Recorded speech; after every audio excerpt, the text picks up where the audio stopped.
ዕለት 13 حمله በስመ አብ ወወልድ ወመንፈስ ቅዱስ አሐዱ አምላክ ዕለት 13 حمله በዛ ዕለት እዚኣ ቅዱስ አቦ አባ ሰልንድዮስ ናይ ሃገረ ቅፍጥ ኤጲስቆጶስ አረፈ።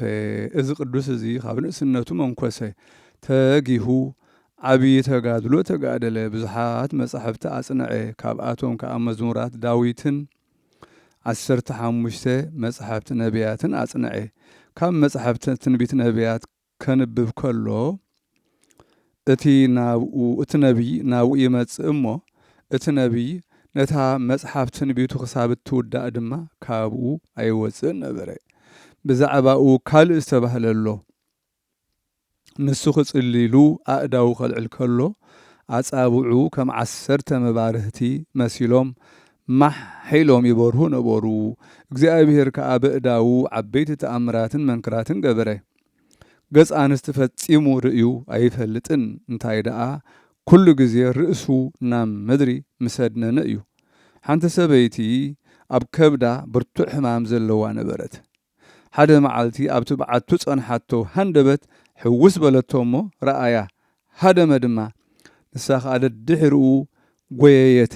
ምርካብ ምሰኣነቶ ግና ካብቲ እግሩ ዝረግጾ ዝነበረ መሬት ሓደ ዕሙኽ ተሓመድ ወሲዳ ብእምነት በልዐት።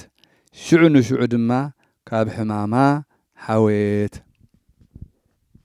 ሓደ መዓልቲ ድማ 3 ብሩሃት ሰብኡት ረኣየ። መፋትሕ ሃብዎ ንስኻስ ከምዚ ጌርካ ንቤተ ክርስቲያን ኣምላኽ ክትምግባ ኢኻ በልዎ።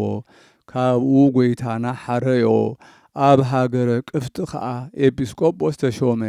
ቅዳሴ ክቅድስ ከሎ ንጐይታና ኢየሱስ ክርስቶስ መላእኽቲ ከቢቦሞ ኣብቲ መሰውኢ ይርእዮ ነበረ። ሓደ መዓልቲ ሓደ ቀሺ ኣብ ቅድሚኡ ቀደሰ። ኣብቲ ፍርቂ ቅዳሴ ከዓ ኣብ ቅድሚ መሰውኡ ቆይሙ ከሎ ጡፍ በለ። ቅዳሴ ምስ ተፈጸመ ድማ እዚ ኣቦ ንእግዚአብሔር ኣብ ቅድሚ መሰውኢ ኣብ ቅድሚኡ ቆየምካ ከለኻስ ኣይትፈርሆን ዲኻ እናበለ ገሰጾ። እቲ ጡፍ ዝበልካዮ ጥፍጣፍ ኣብ ክንፊ ኪሩብ ኣብ ቅድሚ እቲ መሰውኢ ዝቐውም ከም ዝበጽሖ ዶ ኣይፈለጥካን በሎ። በቲ ግዜቲ ነቲ ቀሺ ዓብዪ ስምባድ በጽሖ ወደቐ። ኣልዒሎም ናብ ቤቱ ወሰድዎ እሞ ሞተ። እዚ ቅዱስ እዚ ቃሉ ድምፁ ንባቡ ጽቡቕ ነበረ። ብትምህርቱን ብተግሳጹን ኣይምኖን ኩሉ ይሃርፎ ነበረ። ግዜ ዕረፍቱ ምስ ቀረበ ፈለጠ እሞ ንህዝቡ ጸውዖም፣ መሃሮም፣ ገሰጾም። ኣብታ ቕንዕቲ ሃይማኖት ከዓ ኣጽንዖም። ካብኡ ነብሱ ናብ ኢድ እግዚኣብሔር ኣማዕቆበ። ካብ ስጋኡ ዓበይቲ ተኣምራትን መንክራትን ተገልጸ።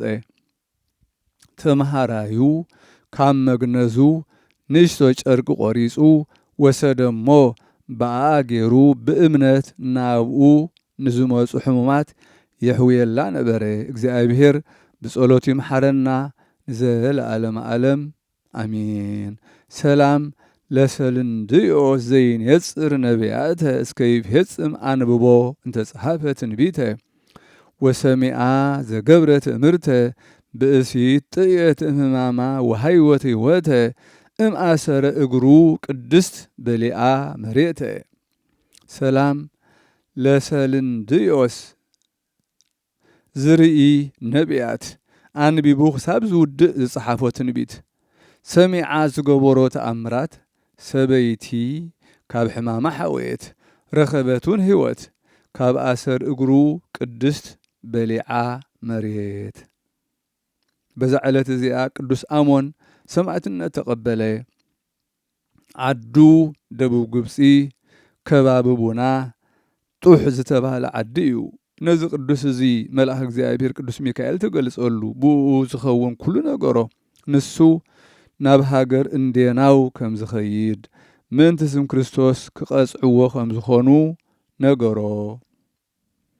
ካብኡ ናብ ሃገር እንዴናው ከደ ኣብ ቅድሚ አውግዮስ መኮንን ቆይሙ ምስጋና ንዑ ይኹን ብጎይታና ኢየሱስ ክርስቶስ ተኣመነ። ንሱ ከዓ ዓብዪ ኩነኔ ኮነኖ። ሓደ ግዜ ብመንኰርኰር ብሓዊ ብዘርሰንዎ ብዓራት ሓጺን ብመጽዓን ከብቲ ብምንዳድ ቤተ ብለኔ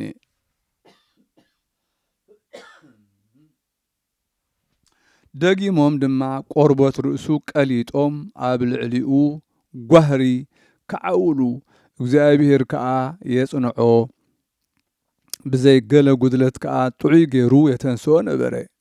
ብድሕረዚ ጎይታና ኢየሱስ ክርስቶስ ምስጋና ንዑ ይኹን ኣብ ሰረገላ ብርሃን ተቐሚጡ ተገልጸሉ ናዘዞ ኣጸናንዖ ድማ ንሱ ምስኡ ከም ዝህሉ ኪዳን ኣተወሉ። ወፍቁረይ ኣባ ኣሞን ኣብ ግዜ ሽግሩ ኩሉ ስምካ ዝጽውዕ ኣነ ክረድኦ ከድሕኖ እየ። ኩሉ መዘከርተኻ ዝገብር ወይ መጽሓፍ ገድልኻ ዝጽሕፍ ኣነ ኣብ መንግሥተ ሰማያት ክዝክሮ እየ። ሓጢኣቱ ክድምስሰሉ እየ። ኣነ ሃገርካን ቤተ ክርስቲያንካን ስጋኻን ክሕልዎ እየ በሎ። እዚ ቅዱስ እዚ ብስጋኡ ከሎ ዓበይቲ ተኣምራት ገበረ። ርእሱ ብሰይፍ ምስ ሰየፍዎ ኣክሊል ሰማዕትነት ተቐበለ። ቅዱስ ዮልዮስ ኣብኡ ነበረ። ንስጋኡ ከዓ ወሰዶ ብጽቡቕ ኣልባሳት ገነዞ። ምስ ክልተ ኣገልገልቱ ገይሩ ናብ ሃገሩ ወሰደዶ። ስጋኡ ድማ ክሳብ ሎሚ ኣብ ላዕላይ ግብፂ ተኣምራትን መንክራትን እናርኣየ ይርከብ። እግዚአብሔር ብጸሎቱ ይምሓረና ዘለዓለም ዓለም አሜን። ሰላም ለአሞን ለእግዚአብሔር ሃራሁ እንተ ተካየዶ ኪዳነ በዘኢሄሱ ቃለ አፉሁ እለ ትዕግስቶ ነጸሩ እስከ ደንገጹ ወፈርሁ አነዳድማሁ በመጥባህ ይትጠብሁ ወአፍሃመ እሳት ርሱነ ውስቴቱ ወጥሁ። ሰላም ነአሞን ንእግዚአብሔር ወተሃደሩ ሃራሁ ኪዳን ዝኣተወሉ ብዘይሕሱ ቃል አፉሁ ትዕግስቱ ዝረአዩ ክሳብ ዝስንብዱ ኾኑ አጸቢቆሙን ፈርሁ። ቆርቦት ርእሱ ብኻራታት ጠብሑ ርሱን ጓህሪ ሓውን ኣብ ልዕሊኡ ደርጉሑ። ሰላም ለቅዳሴ ቤትከ እንተ ተሃንጸት አዳመ መዋእለ ስደት ብዙህ ድረ ተፈጸመ እምእለ አምኑ ብሶይ መንክረከ መድምመ ዘኢተናገረ ወዘርቱአ ይቆመ አልቦ ሃንካሰ ወአልቦ በሃመ። ሰላም ንቅዳሴ ቤትካ ጽቡቕ ዝተሃንጸ ዝገረመ ዘበን ስደት ነዊሕ ምስ ተፈጸመ ካብ ዝኣመኑ ብሶይ መንክራትካ ዘስደመመ ዘይተዛረበ የልቦን ቀጢሉውን ዘይቆመ ሓንካስ ኣይተረፈ ከምኡውን በሃመ።